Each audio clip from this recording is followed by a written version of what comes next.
सर्गस्थितिविनाशानां जगतो यो जगन्मयः मूलभूतो नमस्तस्मै विष्णवे परमात्मने तत्त्वेन यश्चिदचिदीश्वर तत्स्वभाव भोगापवर्गतदुपाय गतिरुदारः सन्दर्शयन्निरमिमीतपुराणरत्नम् तस्मै नमो मुनिवराय पराशराय।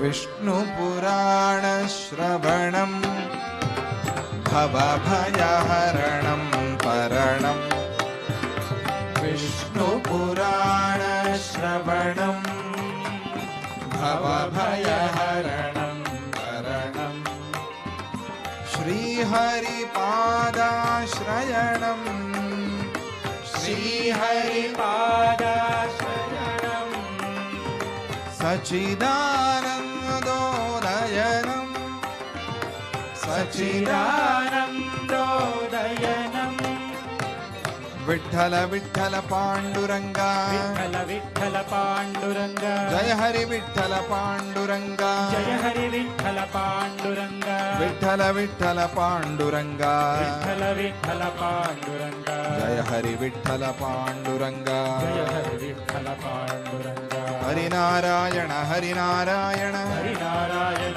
हरिनारायण हरिनारायण गोविंद हरिनारायण गोविंद हरिनारायण हरिनारायण हरिनारायण हरिनारायण हरिनारायण गोविंद हरिनारायण गोविंद सच्चिदानंद गोविंद सच्चिदानंद गोविंद साधुवत्सल गोविंद साधुवत्सल गोविंद गोविंद गोविंद गोविंद गोविंद विठ्ठल विठ्ठल गोविंद विठ्ठल विठ्ठल गोविंद विठ्ठल विठ्ठल गोविंद विठ्ठल विठ्ठल गोविंद विठ्ठल विठ्ठल गोविंद विठ्ठल विठ्ठल गोविंद विष्णुपुराण श्रवणं भवभयहरणं परणं विष्णुपुराण श्रवणं भवभयहरणं परणं श्रीहरिपादाश्रयणं श्रीहरिपादाश्रयणं सच्चिदानन्दोदयनं सच्चिदानन्दोदयनं जय बोलो लक्ष्मी नारायण स्वामी की जय। ఈరోజు ఒక నాద సముద్రంలో అందరూ వలలాడారు.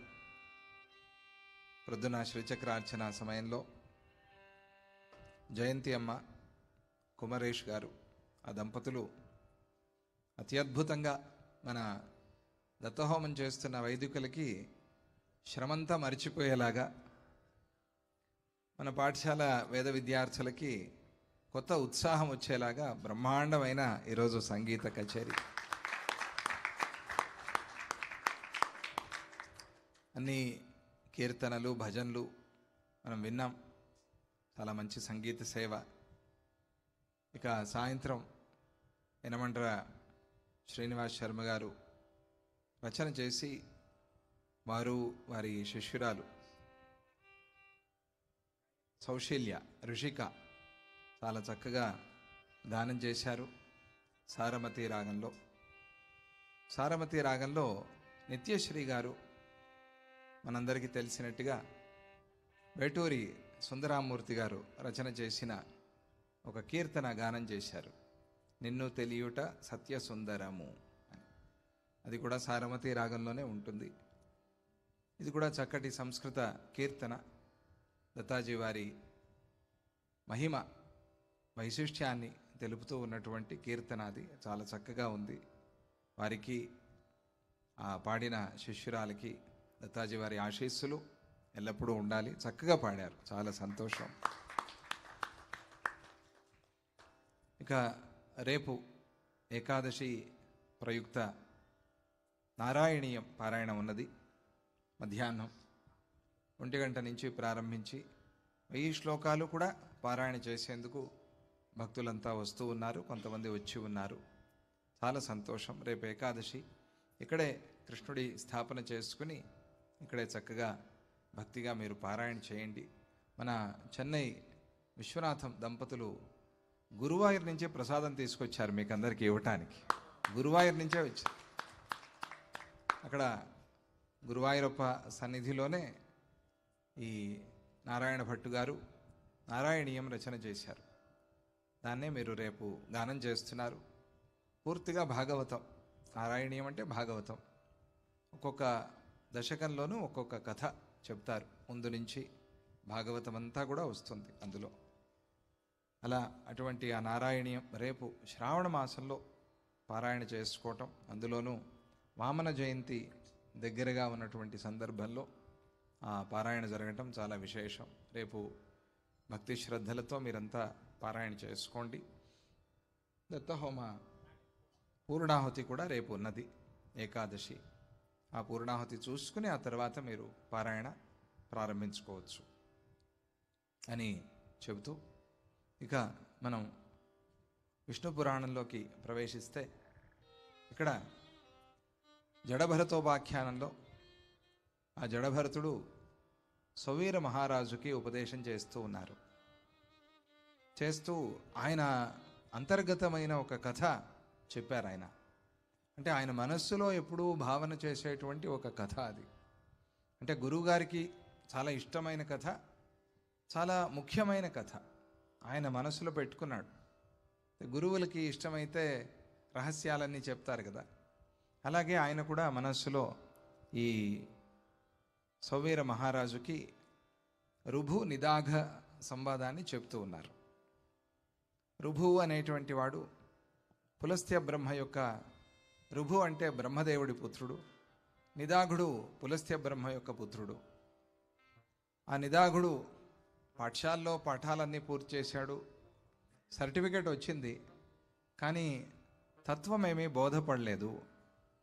కనుక గురువుగారు మళ్ళీ మళ్ళీ వెతుక్కుంటూ వచ్చి ఆ తత్వాన్ని గుర్తు చేస్తున్నారు. మరే మర్చిపోకూడదురా అని.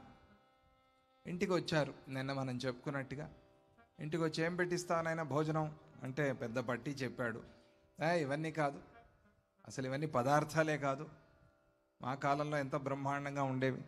ఈ కాలం వాళ్ళకి మనం పిజ్జాలు ఇవన్నీ చెప్తే ఇదేంటిది, మంచి దిబ్బ రొట్టె అది అని అంటారే, అలా ఆ కాలం వాళ్ళకి అలా మంచిగా రుచిగా చాలా రసవత్తరంగా సారమతి అంటారే, సారమతిగా వంట చేసుకుని తినాలి. కానీ ఏంటిది, మంచి రుచిగా వండించు అని చెప్తే ఆయన వండించాడు. వండిందంతా వడ్డించారు. ఆయన అంతా భోజనం చేశాడు. అప్పుడు అడిగాడు, ఏమండి ఆకలి తీరిందా, తృప్తిగా ఉందా అని. నాకు ఆకలి ఏమిటి, తృప్తి ఏమిటి అన్నాడు ఆయన. అదేమిటి స్వామి, ఇంత భోజనం చేశారు కదా, ఇప్పుడు ఆకలి ఏమిటి, తృప్తి ఏమిటి అంటే ఎట్లా అంటే, ఆకలికి తృప్తికి లోనయ్యేవాళ్ళు వేరే. నేను నిన్ను అడిగింది అసలు ఈ భోజనం కానే కాదు, నిన్ను అడిగింది వేరే. అందుకనే రసవత్తరమైన ఆహారము అని అడిగా. నీకు అది తెలియలే, అప్పుడు నీ బుద్ధికి ఎక్కలేదు. ఇవే పదార్థాలు అనుకున్నావు, ఆ పదార్థాలే పెట్టించావు. సరే పోన్లే, పెట్టడం అయితే పెట్టావు, మంచిదే, బాగానే ఉంది అని అప్పుడు ఆయన ఈ విషయం అంతా ఉపదేశం చేసేసరికి, వచ్చిన వారు ఎవరో సామాన్యుడు కాదు అని కాళ్ళు పట్టుకుని, ఎక్కడి నుంచి వచ్చావు, ఎక్కడికి వెళ్తున్నావు, ఎక్కడుంటావు అని అడిగితే దానికి కూడా ఆయన సమాధానం చెప్పలేను అని అన్నాడు. అంటే ఈయనెవరో పరమాత్మ స్వరూపుడైన కాళ్ళు పట్టుకుని, అయ్యా మీరెవరు అని అంటే, ఎవరో ఏమిట్రా, నేను నీ గురువునే అని చెప్పారు. ఎవరో ఎందుకు వస్తారు నిన్ను వెతుక్కుంటూ, గురువే కదా రావాల్సింది శిష్యుడి దగ్గరికి, అలాగే నేనే వచ్చానురా. అయ్యా గురుదేవా అని కాళ్ళు పట్టుకుంటే, అప్పుడు ఎప్పటికీ మర్చిపోవద్దు ఈ తత్వాన్ని, నిరంతరంగా గుర్తు చేసుకో. అలాగే గురుదేవా అని తలకాయ ఊపాడు. మనం ఊపుతాం కదా, అలాగే ఊపాడు. మంచిదే, వెళ్ళిపోయాడు. వెళ్ళిపోయిన తర్వాత మళ్ళీ 1000 సంవత్సరాలకు వచ్చాడు ఆయన. మళ్ళీ 1000 సంవత్సరాలకి. మనం నిన్న చెప్పుకున్నాం ఎందుకు 1000 సంవత్సరాలంటే అన్ని ఏళ్ళైనా కూడా, ఎన్నెన్ని జన్మలు వచ్చినా కూడా గురువు విడిచిపెట్టడు అని తెలుసుకునేందుకోసం. ఎన్ని జన్మలే రాని గురువు విడవడు. అలా ఆయన గట్టిగా పట్టుకున్నాడు, మళ్ళీ వచ్చాడు. ఆ వచ్చిన సందర్భంలో ఈ నిదాగుడు ఎక్కడున్నాడు అంటే ఏదో ఒక వీధిలో ఉన్నాడు. ఆ వీధిలో ఏం చేస్తున్నాడు? చేతిలో దర్భలు, హోమానికి వాడేటువంటి ద్రవ్యాలు ఇవన్నీ ఉన్నాయి. పట్టుకుని అక్కడ నిలబడి ఉన్నాడు. అటు పోవట్లా, ఇటు రావట్లా. ఎందుకున్నాడు అని అంటే, ఆ దేశపు రాజుగారు, ఇది ప్రైమ్ మినిస్టర్ గారు మొన్న వచ్చినప్పుడు ఇక్కడ బంద్ చేసేసారు రోడ్లన్నీ కూడా. ముందే రండి, తర్వాత వెళ్ళండి అని అనౌన్స్ చేశారే, అలా ఆ కాలంలో రాజులు. ఆయన వచ్చాడు, ఎవ్వరు కదలటానికి వీల్లేదు అని అంతా ఆపేశారు రక్షక భటులు. కాబట్టి ఈయన కూడా ఇట్లా నిలబడిపోయి, దేశపు రాజుగారు వస్తున్నారు కదా, ఆయన వైభవము బ్రహ్మాండంగా ఉంది, చూద్దాం కదా అని అట్లా చేతిలో హోమద్రవ్యాలన్నీ పట్టుకుని నిలబడి చూస్తూ ఉన్నాడు. చూస్తూ ఉంటే ఈలోగా ఈయన పక్కన వచ్చాడు మెల్లగా. ఎన్నో 1000 సంవత్సరాల తర్వాత వచ్చి భుజం తట్టాడు. హలో అన్నాడు. ఎవరయ్యా నువ్వు అన్నారు. అంటే నేను ఎవరైతేనేమి, ఏంటది హడావిడి అన్నాడు. ఏం చేస్తున్నావు నువ్వు ఇక్కడ నించుని అన్నాడు. అంటే దేశ రాజుగారు వస్తున్నారు మంచి వైభవంలో, ఆ వైభవం ఎట్లా ఉంటుందో చూద్దామని ఒకసారి చూస్తున్నాను. అవునా, ఆ వచ్చేదేనా ఆ రాజుగారి సైన్యం? అవును. అక్కడ రాజుగారు ఎవరు అని అడిగాడు.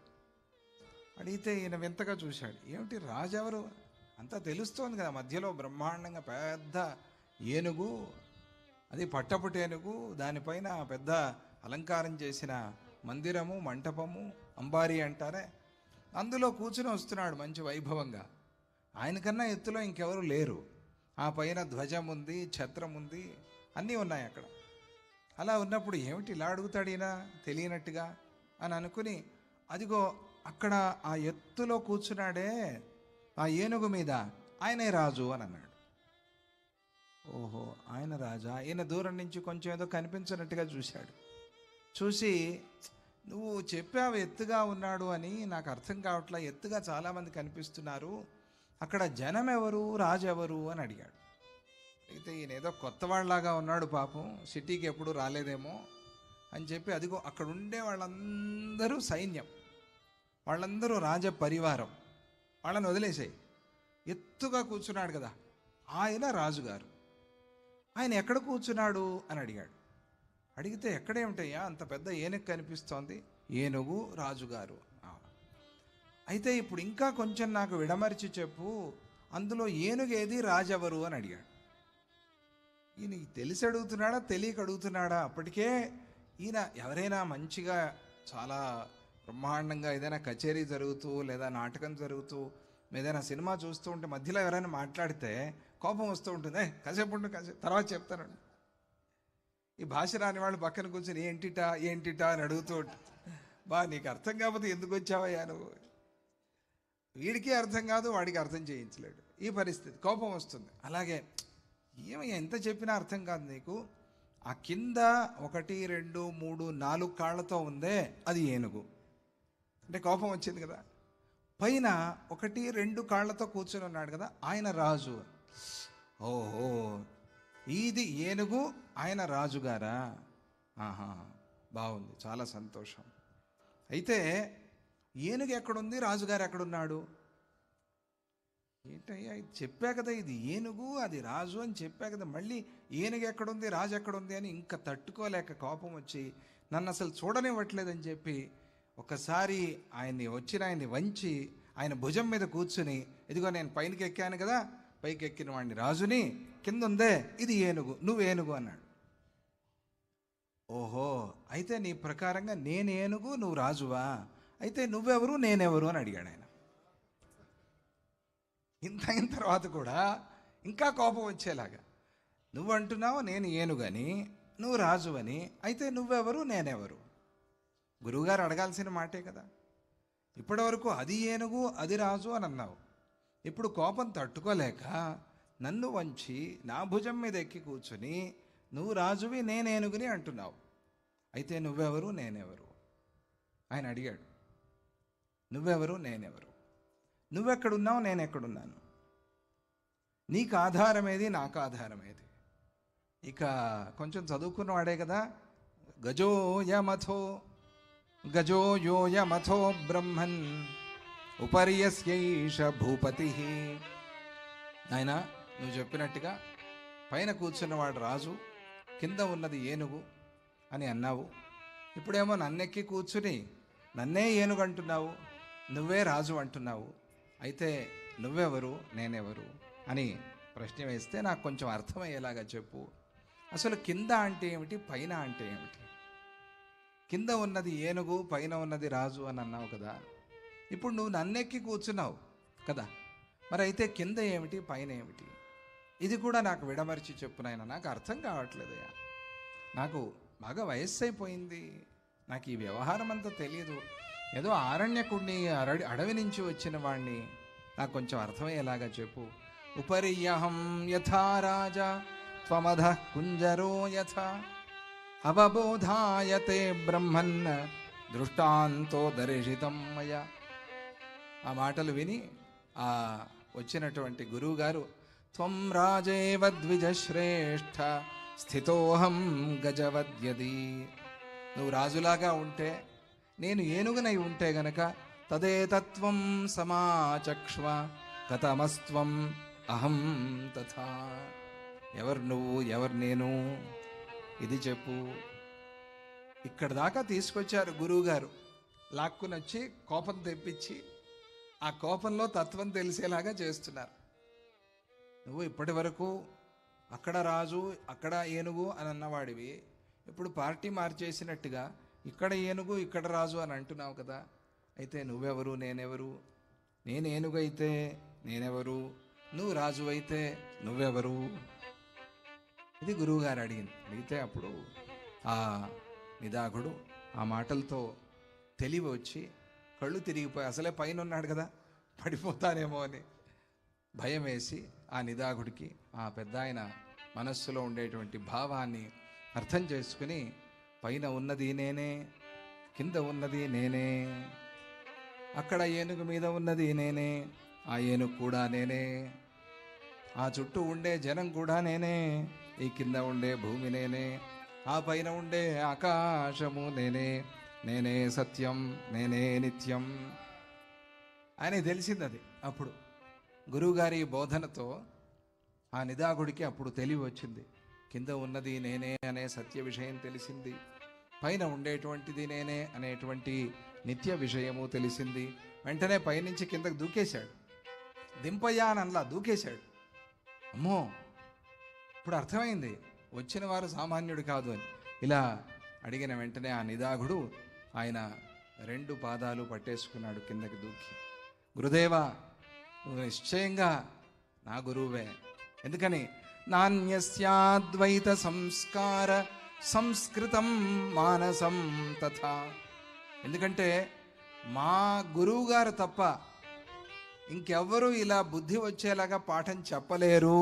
జై బలో సద్గురునాథ్ మహారాజకి. ఇది మా గురువు గారికే చెల్లు. ఇది మన దత్తాజీ వారు కోప్పడి మనకి పాఠాలు నేర్పుతూ ఉంటారే, ఆ ప్రకారంగా ఇది మా గురువు గారికే. నాన్యస్య అద్వైత సంస్కార, అన్యస్య అద్వైత సంస్కార సంస్కృతం మానసం న తథా. మీ యొక్క మనస్సే అద్వైత సంస్కారంతో సంస్కృతమై ఉన్నది తప్ప వేరే ఎవ్వరికీ కూడా ఎటువంటి తెలివి, ఇటువంటి జ్ఞానము ఉండే అవకాశమే లేదు. యథాచార్యస్య తేన త్వాం మన్యే ప్రాప్తమహం గురుం. అయ్యా, వచ్చింది మా గురువుగారే అని నాకు ఇప్పుడు తెలిసింది. మొదటిసారి చెప్తే కానీ తెలియలేదు. ఆచార్య రుభురశ్మి అని చెప్పారు మొదటిసారి ఇంటికి వచ్చినప్పుడు. ఇప్పుడు చెప్పకుండా ఆయనకే అర్థమైంది. అయ్యా, నువ్వు నా గురువే, వచ్చిన వారు వేరే ఎవరో కాదు, నేను నా గురువే అని నేను స్పష్టంగా తెలుసుకుంటూ ఉన్నాను అన్నప్పుడు ఆ రుభు మహర్షి, నాయనా పైకి లేరా, ఈ తెలివి నీకు రావాలనే చెప్పి ఇక్కడికి వచ్చాను నేను. పూర్వము నువ్వు నా సేవ చేశావు, ఎంతో గౌరవంతో భక్తి శ్రద్ధలతో నన్ను చూసుకున్నావు. అందువల్ల నిన్ను జన్మ జన్మల్లోనూ విడిచిపెట్టకుండా కాపలా కాస్తూ కాపాడే బాధ్యత నాది అని గురువుగారు, ఆ బాధ్యత నాది, నేను నిన్ను చూసుకోవాలి, నిన్ను ఈ సంసారం నుంచి బయటపడేలాగా చేసే బాధ్యత నాది. అందుకనే ఇన్ని వేల సంవత్సరాలైనా కూడా నేను నీ కోసం వెతుక్కుంటూ వస్తున్నాను. అవును, నువ్వు అన్నట్టుగా నేను నీ గురువునే, ఆ రుభు మహర్షినే. నేను నీకు పరమార్థసారమైనటువంటి అద్వైతాన్ని అంతా కూడా సంక్షేపంగా బోధించాను. తెలియటం కోసమే ఈ పనంతా కూడా చేశాను. నువ్వు కోపం వచ్చి నన్నే వంచి నా భుజం మీద ఎక్కి కూర్చున్నావు, పర్వాలేదు. ఎందుకు? పిల్లలు భుజం ఎక్కితే తండ్రి సంతోషించినట్టుగా శిష్యుడు పుత్రుడే కదా, పుత్ర సమానుడే కదా, పుత్రుడి కన్నా శ్రేష్ఠుడు అని విష్ణు పురాణంలోనే తర్వాత రాబోయే అంశాల్లో చెప్తారు. శిష్యుడు 100 మంది పిల్లలతో సమానము అని అలా చూసుకోవాలి. అందుకనే నాకేమి నీ మీద కోపం లేదురా అని ఆయన ఉపదేశం చేసి, ఇక తెలివి వచ్చింది నిదాఘుడికి. ఇలా బజార్లో నిలబడి ఉత్సవాలు వైభవాలు చూడటం పనులు చేయడు, ఇంట్లో ఉండి అనుష్ఠానము తపస్సు ఆయనది చేసుకుంటాడు. ఇలా ఈ క్యూరియాసిటీలన్నీ ఇక ఉండవు, ఈ కుతూహలాలన్నీ కూడా వెళ్ళిపోయాయి. సర్వత్రా బ్రహ్మ దర్శనం చేసేటువంటి శక్తి నా శిష్యుడికి వచ్చింది అని ఆయన నమ్మి రుజువు చేసుకుని అక్కడి నుంచి వెళ్ళిపోయాడు. ఆశీర్వదించి ఇంకా మళ్ళీ కనిపించడు, ఇంకా ఆయన అవసరం లేదు, ఇంకా రారు, అయిపోయింది, పని అయిపోయింది కదా. ఇంకా తలుచుకోవటం ఏమిటి, ఇంకా గురువే అంతే, గురుమయంగా జీవిస్తాడు. గురువు తప్ప వేరేది లేదు ఆయనకి. అలా గురుమయం అయిపోయిన తర్వాత ఇక మళ్ళీ శరీరంతో కనిపించాల్సిన అవసరం లేదు. కాబట్టి ఆయన రాలేదు. సర్వభూతాన్య భేదేన దదృశే సదాత్మనః. అప్పటి నుంచి కూడా సర్వభూతాన్ని, మొత్తం ప్రపంచంలో ఉండేటువంటి సమస్త జీవరాశి కూడా పరమాత్మలాగా దర్శనం చేశాడు. ఇంకెవరైనా వచ్చి అడిగితే ఏనుగు రాజు ఇలా అంతా చెప్పడం పరిస్థితి లేదు, అంతా ఆత్మస్వరూపమే. ఆ స్థితిలో ఉన్నాడు. యథా బ్రహ్మ పరో ముక్తిం అవాప పరమాం ద్విజా. అలా ఆయన బ్రహ్మపరహ, ఇక బ్రహ్మ తప్ప వేరేది లేదు, ఆ స్థితికి వెళ్ళిపోయి పరమముక్తిని పొందాడు. ఎవరు? ఆ నిదాఘుడు అని తన మనస్సులో ఉండేటువంటి రుభు నిదాగ సంవాదాన్ని చెప్పాడు. ఇది రుభువుకి ఆ నిదాఘుడికి జరిగినటువంటి సంవాదము అని దాన్ని ఆయన గుర్తు చేసుకుని చెప్పాడు. అలా చెప్పి అంటాడు, సౌవీర మహారాజా, ఆ విధంగా నువ్వు కూడా నీ పట్ల, శత్రువుల పట్ల, బంధువుల పట్ల సమానుడిగా ప్రవర్తిస్తూ ఉండు. నిన్ను సర్వ ప్రాణిగతుడిగా నువ్వు తెలుసుకుని ముక్తుడివి కా. నువ్వు ఆ దారిలో నడవాలి. నువ్వు ఇలా పల్లకీలెక్కి, పల్లకీ వేరే నేను వేరే, అయ్యో పల్లకీతో నేను వెళ్తున్నాను, నన్ను సరిగ్గా మోయటం లేదు, ఈ స్థితిలో ఉంటే నువ్వు కపిల మహర్షి దగ్గరికి ఎట్లా వెళ్తావు? ఆయన ఉపదేశాన్ని ఎట్లా పొందుతావు? ఆయన ఉపదేశం చేస్తే కూడా నీకు ఎక్కుతుందా, పెడుతుందా? ఈ ఒక సిద్ధము, రంగము సిద్ధం చేసుకోవాలి, మానసికంగా సాధన చేసి. అలా చేసి నువ్వు కూడా ముక్తుడివిక. ఒకే ఆకాశము తెలుపు నలుపు రంగుల్లో కనిపించినట్టుగా, అలాగే భ్రాంతితో కూడిన మనస్సు ఎవరికైతే ఉంటుందో వారికి ఆత్మ కూడా వేరే వేరేగా కనిపిస్తుంది నాయన. ఆకాశము రాత్రి నల్లగా, ప్రొద్దున్న నీలంగా, ఇంకొకసారి తెల్లగా, రకరకాలుగా ఆకాశము రంగులు మార్చిందా? లేదు. అలా మనం చూస్తున్నాం, అలా మనకు కనిపిస్తోంది. అలాగే మనస్సు కూడా ఇలా భేదాన్ని చూపిస్తూ ఉంటుంది. కాబట్టి మనస్సుని సరిచేసుకుని, మనస్సుని సంస్కృతం చేసుకుని సర్వత్రా ఆ పరమాత్మని దర్శించేటువంటి ప్రయత్నం చేయి నాయన సౌవీర మహారాజా. ఏక సమస్తం యది హాస్తి కించిత్ యదచ్యుతో నాస్తి పరం తతోన్యత్. ఏకః, ఒకటే అయినటువంటి ఆ తత్వాన్ని నిరంతరంగాను మనస్సులో మననం చేస్తూ ఉండాలి. యది హాస్తి కించిత్, ఏదేదైతే ఇక్కడ ఉన్నదో అదంతా కూడా యదచ్యుతో నాస్తి పరం తతోన్యత్, ఆయన కన్నా వేరేది ఏదీ లేదు అనేది మనస్సులో దృఢం చేసుకోవాలి నువ్వు. ఇక సోహం సచత్వంచ సచ సర్వమేతత్, నేను, నువ్వు, వాడు, వీడు, ఈమె, ఆమె, అది, ఇది అంత సమస్తము కూడా ఆ పరమాత్మమయమే, ఆ అచ్యుతుడే ఆ పరమాత్మయే. ఆత్మస్వరూపం త్యజ భేద మోహం. ఇదంతా కూడా ఆత్మస్వరూపమే. ఈ భేదము వల్ల కలిగిన ఈ మోహాన్ని విడిచిపెట్టు నాయనా.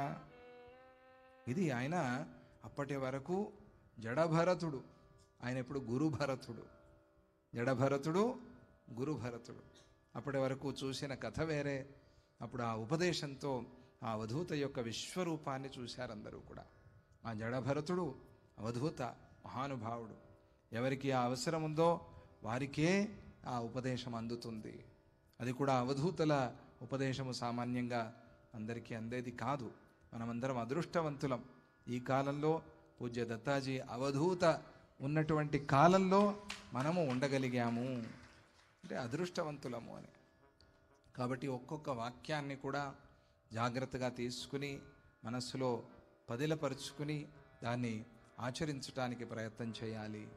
అలా ఆ గురువు ఎప్పటికీ కూడా శిష్యులు భక్తులు ఉద్ధరింపబడాలి అనే నిరంతరంగా వారు ఆశీర్వదిస్తూ ఉంటారు, ప్రార్థన చేస్తూ ఉంటారు మన కోసం. అలా ఆయన ఉపదేశం చేసి ఆ జడభరత మహర్షి చెప్పినట్టుగా సౌవీర రాజు పరమార్థ దృష్టిని పొంది భేద బుద్ధిని పోగొట్టుకున్నాడు. అది సౌవీర మహారాజు వెళుతూ ఉంటే గురువు దగ్గరికి గురువే వెతుక్కుంటూ వచ్చి ఉపదేశం చేశారు. తరువాత జడభరతుడు కూడా పూర్వజన్మ స్మృతితో జ్ఞానం పొంది ఆ జన్మలోనే ఆయన ముక్తుడయ్యాడు. జై బలో లక్ష్మీనారాయణ స్వామికి. ఇక ఈ జడభరతోపాఖ్యానం సుమారుగా 4 రోజుల నుంచి మనం చెప్పుకుంటూ ఉన్నాం. దాని యొక్క ఫలశ్రుతి ఈ జడభరతోపాఖ్యానాన్ని వినటం వల్ల కలిగేటువంటి ఫలం. ఇది భరత నరేంద్ర సారవృత్తం. ఇది భరత నరేంద్ర సారవృత్తం. జడభరతుడు సౌవీర మహారాజు అనే ఆ ఇద్దరి యొక్క సంవాద రూపమైనటువంటి చరిత్ర. కథయతి యశ్చ శృణోతి భక్తియుక్తః. ఎవరైతే దీన్ని వింటారో, ఎవరైతే దీన్ని చెబుతారో ఇద్దరు కూడా భక్తియుక్తః. ఇక్కడ ప్రధానమైనది భక్తి. గురు శిష్య సంబంధము అది బలపడాలి, పెరగాలి అంటే భక్తి కావాలి. భక్తియుక్తః స విమలమతిరేతి నాత్మమోహం. అటువంటి వాడు విమలమతి. బుద్ధి అంతా కూడా సారమతి అంటే విమలమతి, బుద్ధి శుద్ధం అవుతుంది. స విమలమతిరేతి నాత్మమోహం భవతి చ సంసరణేషు ముక్తియోగ్యః. అటువంటి వారు భక్తి కలిగిన వారు ఏమవుతారు అనంటే ముక్తికి యోగ్యులవుతారు అని. ఎవరైతే దీన్ని వింటారో వారు ముక్తికి యోగ్యులవుతారు. అటువంటి కథ మనం విన్నాము. ఆ కథతో విష్ణు పురాణంలో ద్వితీయాంశము పూర్తి చేశారు. ఈ కథతో 2వ అంశము పూర్తి అయింది. జై బలో లక్ష్మీనారాయణ స్వామికి జై. మనం కూడా ఈరోజు శనివారం పాలయ గోవింద. ఎందుకంటే సర్వము ఆ అచ్యుత పరమాత్మమయంగా చూడమని చెప్పారు కదా.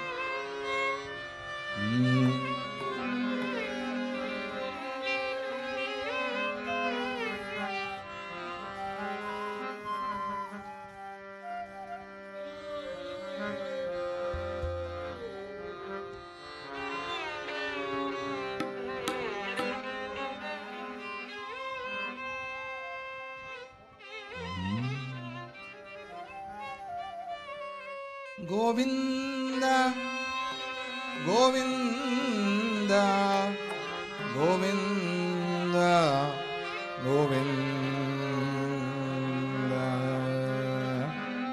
పాలయ గోవింద శేషాచలపతి గోవింద. పాలయ గోవింద శేషాచలపతి గోవింద. పాలయ గోవింద శేషాచలపతి గోవింద. పాలయ గోవింద శేషాచలపతి గోవింద. వెంకటరమణ సంకటహరణ వెంకటరమణ సంకటహరణ కింకరధరణ భవహరణ కింకరతరణ భవహరణ కింకరధరణ భవహరణ కింకరతరణ